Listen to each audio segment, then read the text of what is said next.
자, 오늘은 부활절이에요. 그죠? 오늘 부활절이라 부활절 예배, 연합 예배들을 많이 드리는데, 오늘은 우리가 전도를 어떻게 할 것인가. 믿음의 실천은 여러 가지 방면이 있을 수 있는데, 전도는 그 중에서 가장 중요한 믿음의 실천이다. 이런 부분을 가지고 실제로 우리가 사람들을 만났을 때 어떻게 복음을 간략하게 증거할 것인가. 이런 부분들을 좀 다루어 보려고 합니다. 제가 요한복음과 로마서가 있는 쪽복음을 나눠드린 이유가 이따가 간략하게 복음을 전하는 그런 것들을 거기다 적어서 사용할 수 있게 하기 위해서 제가 나눠드린 거예요. 우리는 믿음을 통해서 구원을 받고 하나님의 자녀가 됩니다. 그런 후에 교회 생활을 통해서 말씀을 먹고 자라면서 실제적인 믿음의 삶을 배워나갑니다. 우리가 믿음이 있다는 증거는 그러한 믿음의 삶을 통해서 드러납니다. 안타깝게도 오늘날 신자들 안에서 초대교회 때와 비슷한 믿음의 삶을 우리가 별로 발견하지 못해요. 눈에 보이지 않는 하나님과 그분의 약속을 믿고 살기보다 눈에 보이는 것을 따라 판단하고 결정하며 살아가는 경우가 비일비재합니다. 믿음의 삶이라는 것이 구원받은 신자가 내가 믿음이 있다는 걸 증거할 수 있는 예증인데 그런 것들이 별로 없어요. 그 중에 특별히 전도는 변명할 수 없는 믿음의 증거이자 실천입니다. 우리는 복음을 들을 때, 그죠? 정상적인 복음을 들을 때 죄인들을 향한 하나님의 진노에 대해서 듣게 됩니다. 오늘날 복음 전파의 문제점은 하나님의 사랑 또는 하나님을 믿게 될 때 우리의 유익에 대해서만 말하지 하나님의 진노 아래 있는 인간의 위험에 대해서 말하지 않는다는 거예요.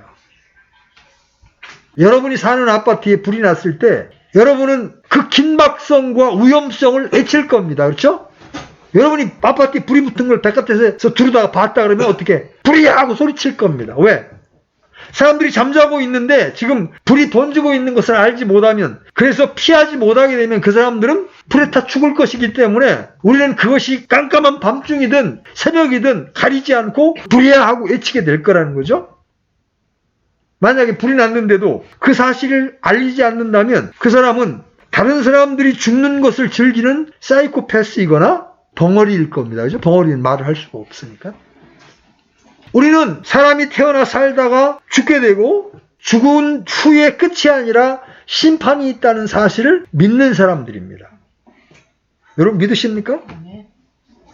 성경은 아주 분명하게 말씀하시죠?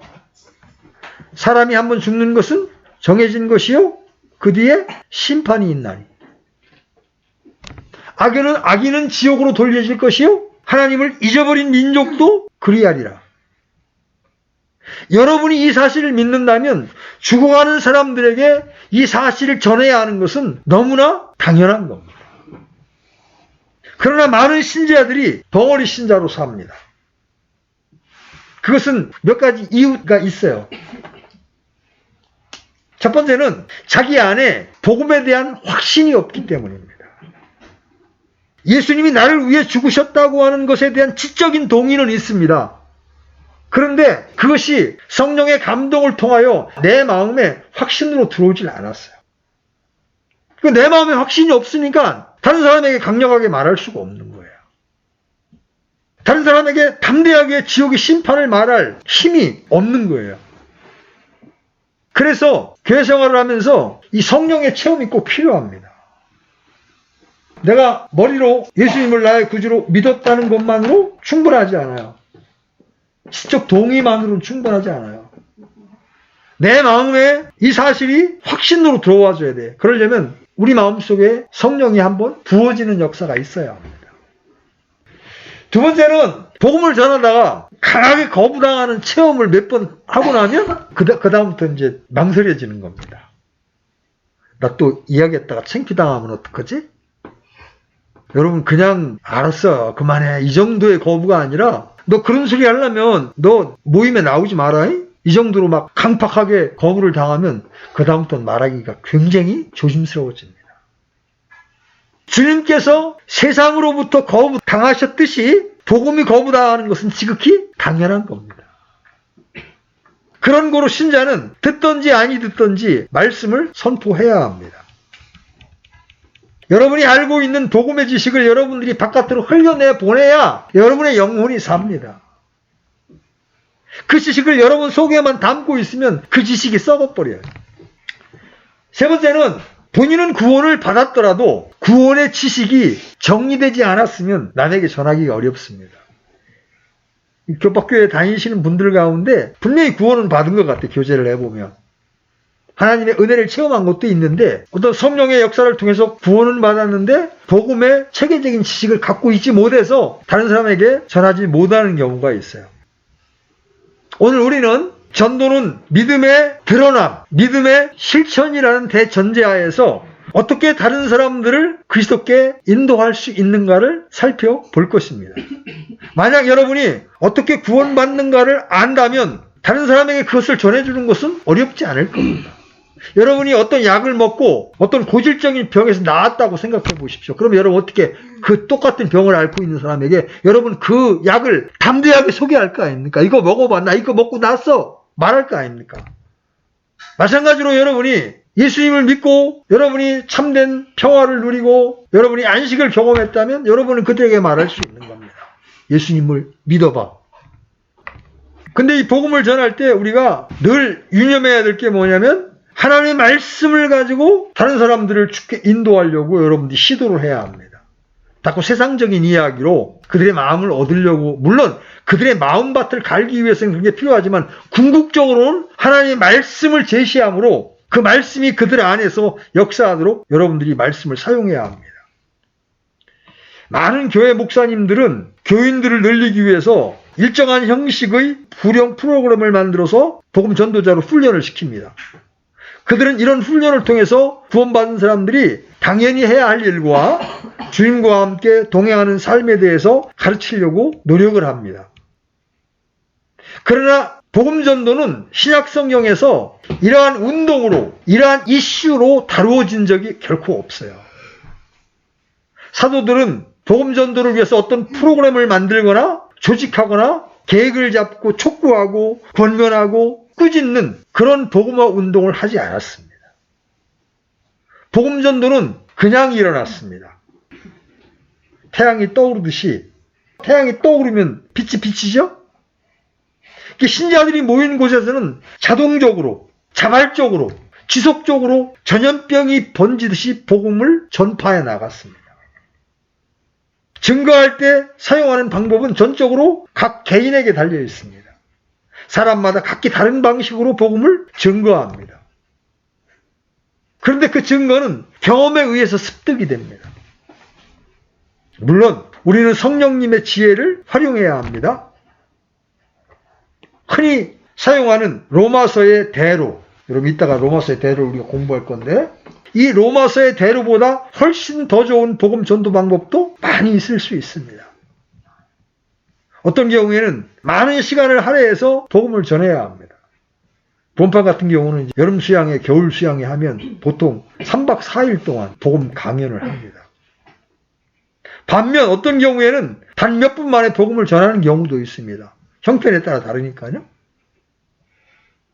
필요하다면 즉각적으로 정확하게 성경 구절들을 제시해서 어떻게 구원받는지, 왜 거듭나야 하는지를 제시해야 합니다. 그래서 신자는 늘 성령의 인도하심에 예민하게 깨어 있어야 합니다. 가장 중요한 사실은 늘 복음의 씨를 뿌릴 준비가 되어 있어야 하며 늘 거둘 준비가 되어 있어야 한다는 거예요. 상황이 허락한다면 늘 뿌리고 거두어야 합니다. 저쪽 옆에 쌓아둔 전도지 지금 그득하게 산처럼 쌓여 있어요.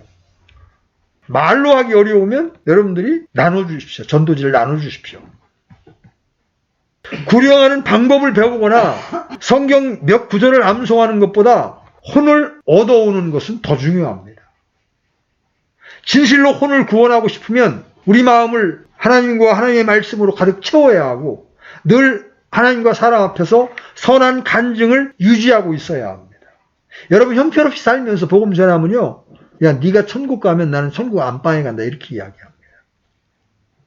하나님께서 우리를 사용하셔서 사람들을 그리스도께 인도하시는 것에 대해서 여러분 안다면 여러분 매우 놀랄 겁니다. 하나님이 직접 복음을 전하지 않잖아요. 누구를 통해서? 먼저 구원받은 우리를 사용하셔서 사람들을 구원하기를 원하십니다. 증거를 더 잘하기 위해서 어떤 프로그램을 만드는 것, 그런 것에 너무 마음을 쓸 필요 없어요. 가장 먼저는 본인이 구원의 확신이 있어야 하고, 그 다음에 열망이 있어요. 다른 사람의 혼에 대한 여러분들의 관심과 열망이 있어야 합니다. 그런 상태에서 여러분이 이제 구체적으로 어떻게 전할 것인가에 대한 핵심을 여러분들이 하나 가지고 있어야 되고, 나중에 그것에 살을 붙여서 자연스럽게 복음을 전할 수 있는 그런 연습을 해 나가야 합니다.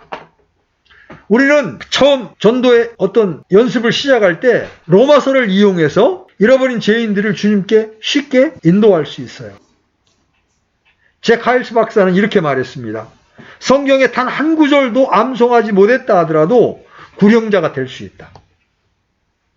단 자신의 성경에 다음에 어느 구절로 가야 할지 표시만 정확하게 해둔다면 구령자가 될 수 있다. 그 전에 한번 여러분들에게 이걸 아마 알려준 적이 있어요. 자신이 다음에 말해야 할 구절들에 대한 참조 구절을 성경에 표시해두는 이런 방법을 로마서에 적용한 것을 일컬어서 로마서의 대로다. 로마서의 대로다 이렇게 부릅니다. 수많은 그리스도인들이 이 방법을 사용하고 있습니다. 구령할 때 성경을 사용하는 것은 신뢰감과 확신을 심어주는 거예요. 그냥 말로 하면 그건 네 생각이잖아 이렇게 말할 수 있잖아. 근데 성경을 딱 보여주면서 이야기하면 듣는 사람에게 신뢰감을 줄 수가 있죠. 이렇게 몇 차례 이것을 훈련해 보면 곧 이 구절들에 여러분이 익숙해지고 성경을 사용하는데 능통해집니다. 그래서 복음을 전할 때 쪽복음 같은 거 활용하는 게 좋아요. 큰 성경을 들고 다니면서 이렇게 할 수는 없으니까. 첫 번째, 성경을 준비합니다. 우리 지금 나눠드린 이런 쪽복음 같은 로마서와 요한복음 쪽복음 성경을 준비합니다. 신약만 있는 성경이어도 되고 글자가 큰 성경이면 더 좋겠죠. 눈이 어두운 사람들이 있으니까. 글자가 큰 성경은 구령하고자 하는 사람과 함께 성경 구절을 직접 읽거나 보게 하는데 유익합니다. 첫 번째, 성경을 준비한다. 만약 여러분 이 쪽복음이 너무 적어서 보기 어렵다 그러면 여러분 얼마든지 확대해서 복사하면 됩니다. 인쇄소 가면 얼마든지 A4 정도의 크기로 확대해서 복사해 주니까요. 두 번째는 여러분이 말하고자 하는 구절에 형광펜 등을 써서 진하게 강조 표시해 두면 도움이 되겠죠. 복음을 듣는 사람에게 더 쉽게 말씀을 직접 볼 수 있게 만들기 때문이고, 여러분들도 형광판이 칠해져 있으면 찾기가 쉽잖아요. 그죠? 세 번째는 참조 구절을 성경의 여백에 직접 기록해 두십시오. 한번 예를 들어봅시다. 먼저 구원에 관련된 구절로 시작을 합니다. 여러분의 성경 맨 앞이나 한번 펴봐요. 성경 제일 앞에 맨 앞이나 제일 뒷페이지 공란에 구원이라는 말을 써두십시오. 구원.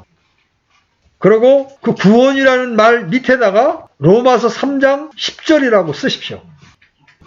자, 제일 앞에, 성경 제일 앞에다가 구원, 그러고 로마서 3장 10절을 딱 쓰는 거예요. 그 다음에 로마서 10장을 펴서 그 밑에다가 로마서 3장 23절이라고 적으십시오. 자, 그렇게 함으로써 로마서 3장 10절을 말한 다음에 쉽게 로마서 3장 23절로 갈 수 있게 됩니다. 이렇게 적어두면 다음에 가야 할 곳을 안내해주는 도로 표지판을 만드는 거예요. 자, 로마서 3장 23절로 이제 갑니다. 3장 23절로 가서 그 아래에다 로마서 5장 12절이라고 쓰십시오. 그 다음에 로마서 5장 12절을 펴서 그 아래에다 로마서 6장 23절이라고 쓰십시오. 자, 로마서 6장 23절을 이제 펴서 그 아래나 여백에 로마서 5장 8절이라고 기록합니다. 그런 다음에 로마서 5장 8절을 편 후에 여백에다가 로마서 10장 9절로 13절이라고 써 넣습니다. 로마서의 마지막 구절이 됩니다. 자, 보십시오. 우리가 처음에 로마서 3장 10절과 3장 23절을 봤습니다. 그죠? 로마서 3장 10절과 23절을 봤어요. 이건 뭘 이야기하냐면 사람이 죄인이라는 사실을 말해줍니다. 의로운 사람은 없나니 한 사람도 없으며. 모든 사람이 죄를 범하였으며. 그 다음에 로마서 5장 12절과 6장 23절은 죄의 대가가 무엇인지를 보여줍니다. 죄의 싹은 사망이요. 그죠? 한 사람이 범죄함으로 모든 사람에게 죄가 들어왔고 그로 말미암아 사망이 전달되었다. 로마서 5장 8절은 예수님께서 그 대가를 지불했음을 보여줍니다. 로마서 10장 13절은 주 예수 그리스도의 보혈을 믿고 그분께 긍휼을 구하기만 하면 누구나 구원을 받을 수 있음을 보여줍니다. 자, 잃어버린 죄인들에게 이런 사실을 보여줄 수 있는 말씀은 수백 구절이 넘지만 핵심만 정확하게 보여주고 이해시키는 데는 이렇게 5 내지 6 구절이면 충분합니다. 너무 많은 구절들을 펼치지 마십시오. 오히려 혼동을 줄 수 있습니다. 우리가 늘 기억해야 할 사실은 단순하면 단순할수록 이해시키거나 구원받게 하기가 쉽다는 점입니다. 자, 정말 도움이 되는 몇 구절만 더 제시하겠습니다. 자, 고린도 후서 5장 21절. 이 말씀은 그리스도께서 죄 없는 분이시며 우리의 죄를 친히 담당하사 믿는 모든 사람들에게 자신의 의를 주신다는 사실을 말해줍니다. 그 다음에 에베소서 2장 8절로 9절은 구원은 행위가 아니라 믿음을 통한 하나님의 은혜라는 사실을 성경 전체에서 가장 분명하게 말해줍니다. 너희가 믿음으로 말미암아 은혜로 구원을 받았나니 이것은 하나님의 선물이라. 그 다음에 고린도전서 15장 1절로 4절은 복음의 정의를 내려줍니다. 복음이 뭐냐? 그분께서 성경 기록대로 죽으셨고 묻히셨다가 성경 기록대로 사흘 만에 살아나셨느니라. 너희가 이것을 믿으면 구원을 받은 것이라. 요한복음 1장 12절은 거듭나기 위해서는 반드시 그리스도를 영접해야 된다는 사실을 가르쳐줍니다. 영접하는 자 곧 그 이름을 믿는 자들에게는 하나님의 아들들이 되는 권능을 주셨으니. 이 로마서의 몇 구절을 핵심 구절로 삼고 뒤에 있는 이 구절들을 보충 구절로 삼아서 여러분이 얼마든지 복음을 전할 수 있다는 거예요.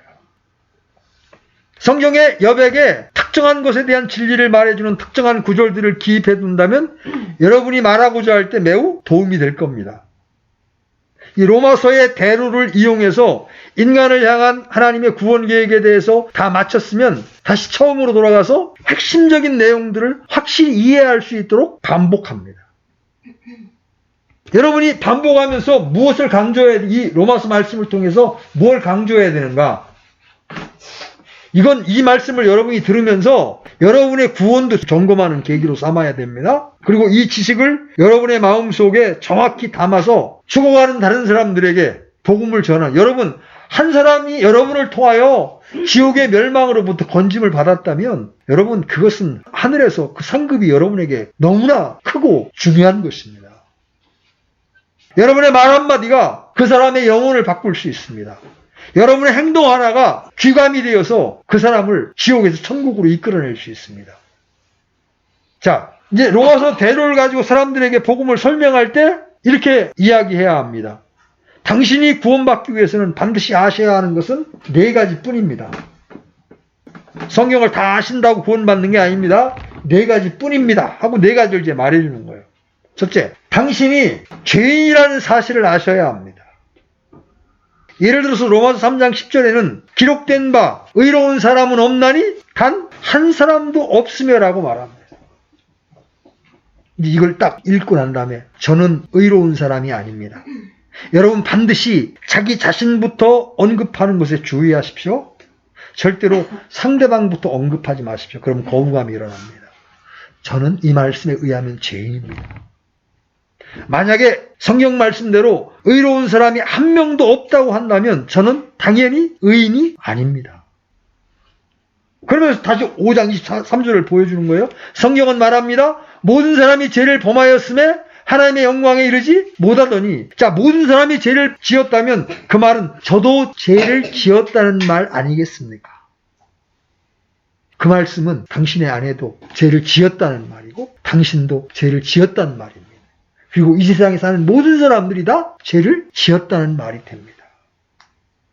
만약 그 사람이 여전히 자신은 죄인이 아닌 것처럼 반론한다면 성경이 죄에 대해서 말하는 몇 구절을 더 제시해서 완전히 붙잡아야 합니다. 자꾸 이제 행위가 깨끗하게 산 사람일수록 자기가 죄인이라는 걸 인정 안 하거든요. 그럼 예수님이 한 말씀 같은 거를 여러분들이 제시할 수 있죠. 형제를 향하여 어리석은 자라고 한 자는 살인한 자니, 여자를 보고 음욕을 품은 자마다 간음한 자니 지옥불의 위험에 처하리라. 우리의 행동뿐만 아니라 우리 마음으로 품은 은밀한 것까지도 하나님은 다 보고 계시고 심판하신다는 사실을 말해줘야 합니다. 그런 다음에 여러 차례에 걸쳐 당신은 정말 당신이 죄인이라는 사실을 깨달으셨습니까? 하고 묻습니다. 성경에 따르면 악한 생각들, 초한 성질까지도 모두 죄란 사실을 말해줍니다. 죄에 대한 목록을 펼치다 보면 그중 어느 한 가지는 찔리게 마련이에요. 로마서 1장 끝에 보면 죄의 목록이 쭉 나옵니다. 한번 펴볼래요? 로마서 1장. 여러분들이 장절을 외우지는 못해도 어느 쯤에 뭐가 있는지는 여러분이 아십니다. 자, 29절부터 32절까지 한번 읽어봅니다. 시작. 그들은 곧 모든 불의와 음행과 사악함과 탐욕과 악의로 가득하며 시기와 살인과 논쟁과 속임수와 적개심으로 가득하고 수근수근하는 자요, 뒤에서 헐뜯는 자요, 하나님을 미워하는 자요, 업신여기는 자요, 교만한 자요, 자랑하는 자요, 악한 일들을 꾸미는 자요, 부모에게 불순종하는 자요, 지각이 없는 자요, 언약을 어기는 자요, 본성에 애정이 없는 자요, 화해하기 어려운 자요, 긍휼이 없는 자라. 그들이 이런 일을 행하는 자들은 죽어야 마땅하다는 하나님의 심판을 알고도 같은 일들을 행할 뿐 아니라 그런 일들을 행하는 자들을 기뻐하느니라. 성경 곳곳에 죄의 목록이 나열되어 있습니다. 그러면 이제 이것마저도 깨끗하다, 난 이런 면에서 난 깨끗하다고 말하는 사람이 있을 수 있습니다. 도덕군자 같은 경우가. 그렇죠? 그런데 이러한 죄의 목록보다 더 큰 죄는 뭐예요? 하나님과의 관계 속의 죄입니다. 그걸 불경건이라고 하는 거예요. 불의는 이런 죄를 짓는 거지만 불경건은 하나님에 대한 태도를 말하는 거예요. 하나님이 엄연히 살아계시고 하나님이 지금도 우리에게 햇빛과 비를 내려주시고 인간이 살 수 있는 모든 조건을 만들어주셨지만 하나님을 인정하지 않습니다. 오히려 하나님의 이름을 가지고 저주하며 욕을 합니다. 하나님 있으면 나오고라고 떠듭니다. 이것이 이러한 불의보다 불법보다 더 큰 죄예요. 그런 부분들을 여러분들이 말해줘야 합니다. 복음을 듣는 사람이 죄인이라는 사실을 분명하게 보여주십시오. 아, 처음부터 제 얘기하면 안 들을 텐데요. 여러분, 그런 유혹에 넘어가지 마십시오. 로마서를 읽다 보면 기가 막혀요. 로마서 1장 17절과 18절에서 이 복음을 말하면서 19절부터 바로 하나님의 진노가 계시되었다고 말합니다. 복음 안에는 하나님의 진노가 포함되어 있는 겁니다. 그래서 상대방이 하나님의 심판 아래에 있는 죄인이라는 사실을 분명하게 말해줘야 합니다. 상대방이 거부감 있든 없든. 그래서 복음 전파에는 반드시 두 가지의 반응이 일어나게 되어 있습니다. 한 사람은 그래요, 내 죄인입니다. 그럼 내가 어떻게 해야 합니까? 하는 반응과 또 하나는 듣기 싫어서 이를 가는 겁니다. 여러분, 스데반이 복음을 전했을 때 이스라엘 사람들이 어떻게 해? 스데반을 돌로 쳐 죽이잖아요. 못 듣겠다는 거야. 막 성질이 나가지고. 이게 정상적인 복음이 전해지면 나타나는 반응입니다. 그냥 하나님은 여러분을 사랑하십니다. 예수님 믿으면 참 마음이 편안해져요. 여러분, 이건 복음 전파가 아닙니다. 그건 물탄 복음입니다. 피 묻은 복음은 죄인이라는 사실을 분명하게 지시하는 거예요. 그 다음에 두 번째, 죄에 대한 대가를 보여주셔야 합니다. 로마서 5장 12절, 그러므로 한 사람으로 말미암아 죄가 세상에 들어오고 죄로 말미암아 사망이 들어왔나니, 이때 사망에 대한 설명을 해줘야 합니다. 여기서 사망이란 어떤 종류의 사망을 말합니까? 두 가지 다를 말하는 거예요. 육체적인 죽음과 영적인 죽음을 말하는 거예요. 전인적인 죽음입니다. 이와 같이 모든 사람이 죄를 범하였으므로 사망이 모든 사람에게 임하였느니라. 즉 로마서 6장 23절로 가는 겁니다. 죄의 싹은 사망이요. 그런 다음에 여러분 죄삭시 사망인데 이 사망이 육체적 사망과 영적인 사망이 있고 사람이 죽으면 끝이 아니라 죽은 다음에 그 혼이 지옥을 거쳐서 영원한 불호수에 던져진다고 하는 것까지 여러분들이 보여줘야 돼요. 그래서 여러분 그 로마서 6장 23절에 사망이라는 단어 밑에 요한계시록 20장 4절도 써놓는 거예요. 요한계시록 20장 4절이 바로 불호수에 대한 설명이 나옵니다. 둘째 사망이라. 그러므로 죄인은 지옥에 감으로써 그 싹을 지불해야 합니다. 육체의 죽음으로 죄의 값이 끝나는 게 아닙니다. 그 혼이 불호수에 던져지는 것으로 죄의 싹을 지불해야 합니다. 지옥으로 가는 것은 죄에 대한 가장 기본적인 대가입니다. 이 대가를 여러분들이 보여줘야 돼요. 그리고 예수님이 지옥을 얼마나 엄중하게 다뤘는지도 여러분들이 말해줘야 됩니다. 예수님이 뭐라고 그래요? 네 손이 범죄하면 손을 잘라버리라. 온전한 몸을 가지고 지옥에 들어가는 것보다 불구로 영생에 들어가는 것이 더 나으니라. 얼마나 지옥을 엄중하게 다루시는지를 여러분들이 기억하시고 마태복음 7장에 나와 있는 그런 말씀들을 같이 제시할 수 있어야 합니다. 대개 죄인이라는 것과 죄에 대한 대가를 말하면 이제 반응이 탁 튀어나옵니다. 받아들일 사람과 거절할 사람들이 다 반응이 튀어나옵니다. 자, 여기까지 특별한 거부감 없이 잘 들었다 하면 이제 세 번째 여러분이 들려주어야 할 말씀이 뭐예요? 우리가 해야 할 일은 예수께서 그 대가를 지불하셨습니다. 이 죄에 대한 대가를 말한 다음에 그 대가를 예수님께서 대신 지불하셨습니다. 이렇게 말할 수 있겠죠? 하나님께서 하늘에서 내려다보시니 당신은 죄인이라는 사실입니다. 당신이 여전히 죄 가운데 있다는 것도 보셨습니다. 하나님께서 보시니 저나 당신이나 모두 지옥 갈 수밖에 없는 사람들이라는 것도 보셨습니다. 그런데 하나님은 우리를 구원하시기 위하여 구원 계획을 세우셨습니다. 왜냐하면 인간을 하나님은 당신의 형상과 모양을 따라 창조하셨기 때문에 그냥 이대로 버려두실 수가 없었습니다. 그래서 하나님께서 친히 이 세상에 육신을 입고 오셨습니다. 그분이 바로 예수님이십니다. 하나님께서 인간의 몸을 입고 오신 겁니다. 그리고 33년 동안 이 세상에 사셨습니다. 그분은 한 번도 죄를 범하지 않으셨습니다. 이건 매우 중요한 사실이죠? 한번 가정해 보십시오. 예수님이 단 한 번이라도 죄를 지었다면 그 죄의 싹은 바로 사망입니다. 그렇다면 예수님이 죽고 나서 어디로 가셔야 합니까? 지옥입니다. 그러나 예수님은 죄를 짓지 않으셨습니다. 남자의 씨를 받고 태어나지 않으셨습니다. 성령으로 잉태되셨기 때문에 죄 없이 출생하셔서 33년간 하나님의 율법을 완전하게 지키셨습니다. 그런데 그 예수님이 십자가를 지셨고 십자가에서 나의 하나님 어찌하여 나를 버리시나이까 라고 말씀하실 때 영적 죽음의 고통을 겪으셨습니다. 예수님은 잃어버린 죄인들이 지옥에서 겪게 될 고통과 똑같은 고통을 겪으셨습니다. 그러면서 여러분들이 강조해야 될 포인트, 저는 예수님이 십자가에서 온 세상의 모든 죄인들이 겪어야 할 지옥의 영원한 고통을 다 감당하셨다고 믿습니다. 실제로 예수님은 우리의 죄에 대한 대가를 지불하고 계셨던 겁니다. 예수님은 우리의 대속이 되셨습니다. 그러면서 여러분이 여기다가 첨가해야 될 것이 바로 하나님의 사랑입니다. 그러면 우리와 같이 하나님이 없다 하면서 하나님께 대적하고 있는 우리를 위해서 왜 그분이 십자가에서 죽으셨을까요? 바로 우리를 향한 하나님의 극진한 사랑 때문이었습니다. 하나님이 세상을 이처럼 사랑하사 자신의 독생자를 주셨으니 심판과 영원한 멸망을 말하고 난 다음에 대속을 말하면서 하나님의 사랑을 말해야 합니다. 그 전에 하나님의 사랑을 제시하지 마십시오. 그 다음에 네 번째, 예수님을 우리의 죄값을 지불한 분으로 믿고 받아들이신다면 지옥이 아닌 하늘나라의 소망을 갖게 될 것이고 예수님은 우리를 하나님의 자녀로 삼아 주신다는 것을 말해야 합니다. 뿐만 아니라 우리가 죽을 때 우리를 하늘로 데려갈 것입니다까지 말해줘야 합니다. 자, 이제 첫 단계로 돌아가서 다시 정리합니다.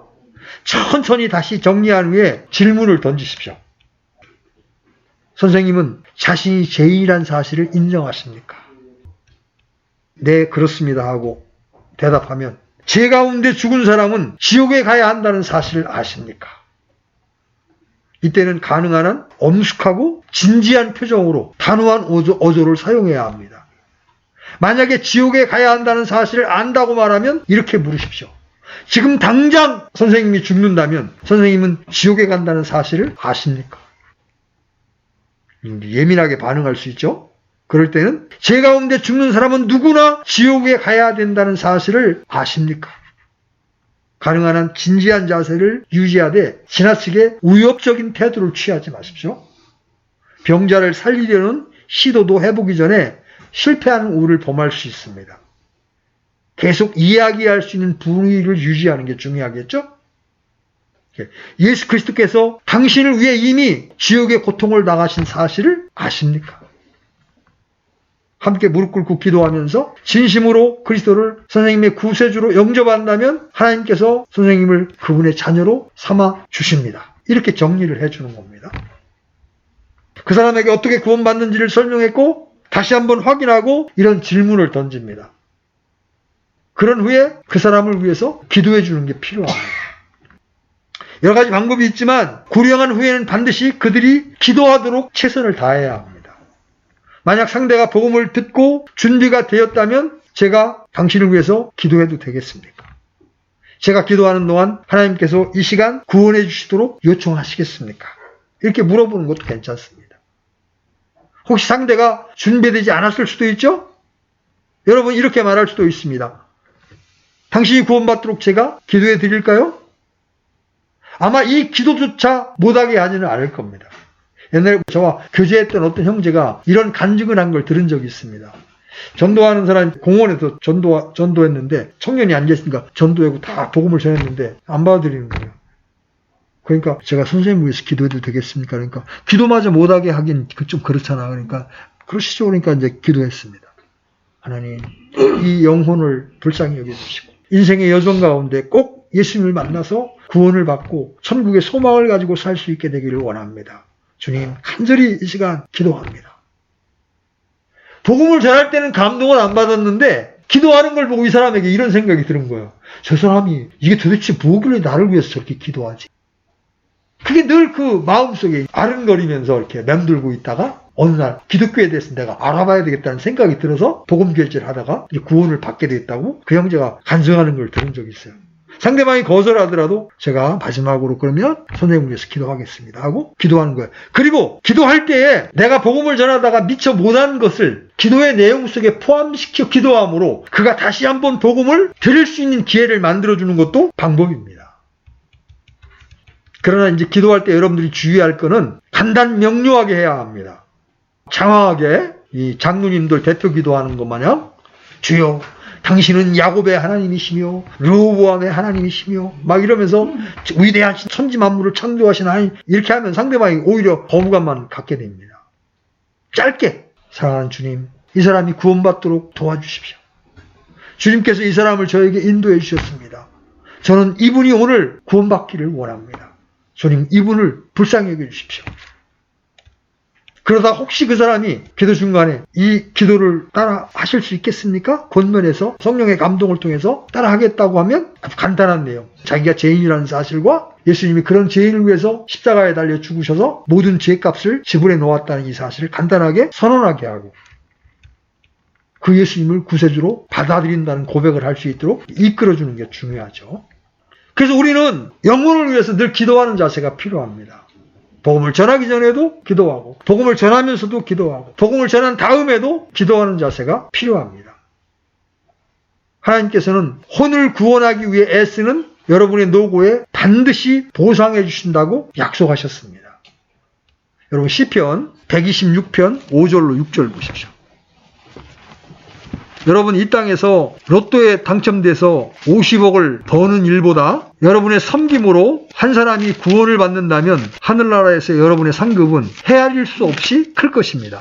126편 5절로 6절 자 같이 한번 읽어봅니다. 시작. 눈물을 흘리며 씨를 뿌리는 자들은 기쁨으로 거두리로다. 귀중한 씨를 가지고 나아가 우는 자는 반드시 기뻐하며 자기의 곡식단들을 가지고 돌아오리로다.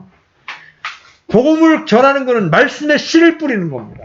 들판에 씨를 뿌려야 거둘 수가 있죠. 여러분이 안 뿌리는데 어떻게 거둡니까? 눈물을 흘리며 씨를 뿌리는 자들은 나중에 기쁨으로 거두게 될 것이다. 여러분이 복음을 전할 때 강팍한 사람일수록 그 사람이 구원받는 게 얼마나 기쁜지 아세요?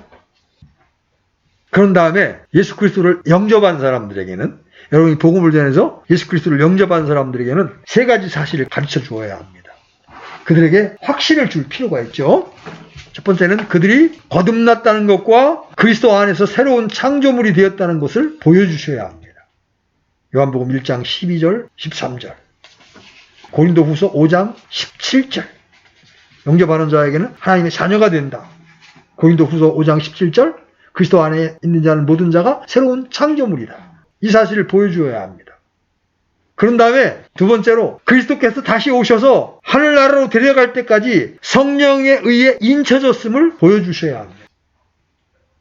여러분 에베소 1장 12절로 13절 한번 열어보십시오. 에베소 1장 12절로 13절 같이 읽겠습니다. 시작. 이것은 먼저 그리스도를 신뢰한 우리가 그분의 영광을 찬양하게 하려 함이라. 너희도 진리의 말씀 곧 너희의 구원의 복음을 들은 뒤에 그분을 신뢰하였고 너희가 믿은 뒤에 또한 그분 안에서 약속의 저 거룩한 영으로 봉인되었느니라. 봉인되다. sealed. 이건 인쳤다는 얘기예요. 너는 내 것이다 하고 우리 성령님이 우리 안에 들으셔서 우리를 딱 인친 거야. 우리의 혼을 딱 봉인하셔서 마귀도 우리를 건들지 못하는 거예요.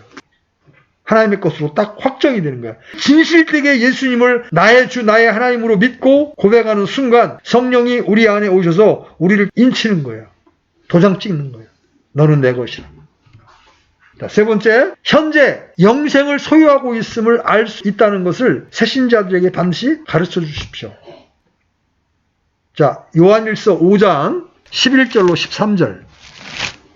요한일서 5장 11절로 13절 같이 읽습니다. 시작. 또 그 증언은 이것이니 곧 하나님께서 우리에게 영원한 생명을 주신 것과 이 생명이 그분의 아들 안에 있다는 것이니라. 아들이 있는 자에게는 생명이 있고 하나님의 아들이 없는 자에게는 생명이 없느니라. 내가 하나님의 아들의 이름을 믿는 너희에게 이것들을 쓴 것은 너희에게 영원한 생명이 있음을 너희가 알게 하고 또 하나님의 아들의 이름을 너희가 믿게 하려 함이라. 아들이 있는 자는 생명이 있다. 여러분 스스로에게 질문해 보십시오. 내 안에 예수 그리스도께서 계시는가? 나는 그분을 전 인격적으로 신뢰하는가? 내가 교회를 다니는가? 내가 기도하는가? 그게 중요하지 않습니다. 내 안에 그리스도께서 생명으로 계시는가? 여러분 이 부분에 확신이 없다면 여러분 진지하게 하나님 앞에 무릎 꿇고 여러분의 죄인됨을 시인하시고 그런 여러분을 위하여 죽으셨다가 부활하신 예수 그리스도를 여러분의 구주와 주님으로 영접하셔야 합니다. 그래서 그냥 believe, 그냥 믿는다 가지고 안 돼. 요한복음 8장에 보면 예수님의 말씀을 듣고 그냥 believe 했던 사람들은 나중에 예수님을 죽이려고 합니다. 성경에 주 예수 그리스도를 믿으라 할 때 believe on 또는 believe in이라는 단어를 씁니다. believe on, 믿어 그분께 의탁하다. 나의 죄의 짐을 맡기고 나의 삶의 짐을 맡기는 겁니다. believe in, 믿어 그분 안으로 들어가다. 네가 내 안에 있고 내가 내 안에 있고 예수님과의 연합을 이야기하는 겁니다.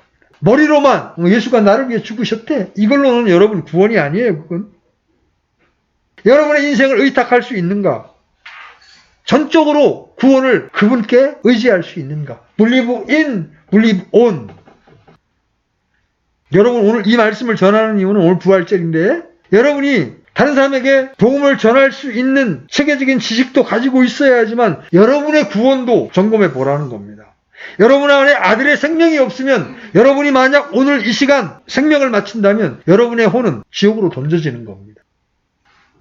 예수님을 전인격적으로 내가 믿지 않으면 교회를 20년을 다녔든 30년을 다녔든 그 사람은 하나님과 상관이 없는 거예요.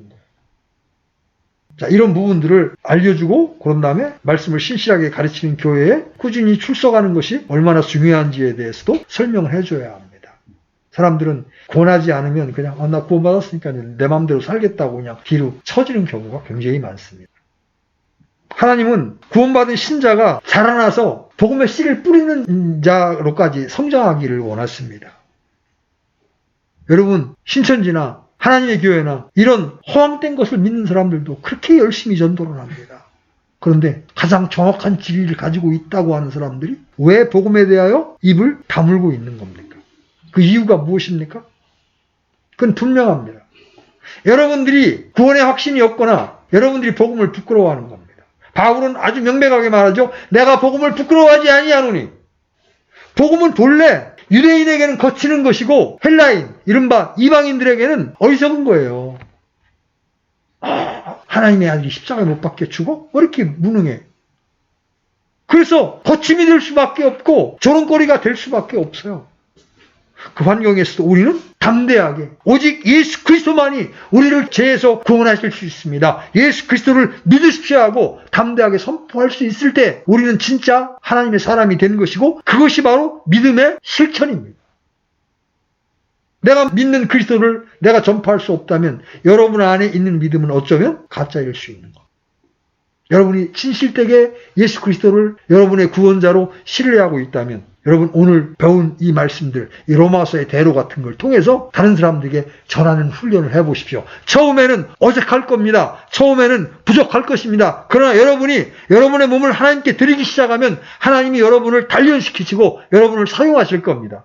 그러다가 여러분이 이제 구령의 열매를 맺어보면 한 사람의 혼이 나의 성령으로 구원받는 것을 보게 되면 여러분 그때 기쁨을 누리게 되는 거예요.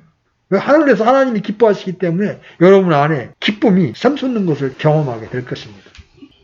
전도는 믿음의 증거이자 실천입니다. 여러분이 참되게 예수 그리스도를 구주로 신뢰했다면 주변 사람들에게 이 복음을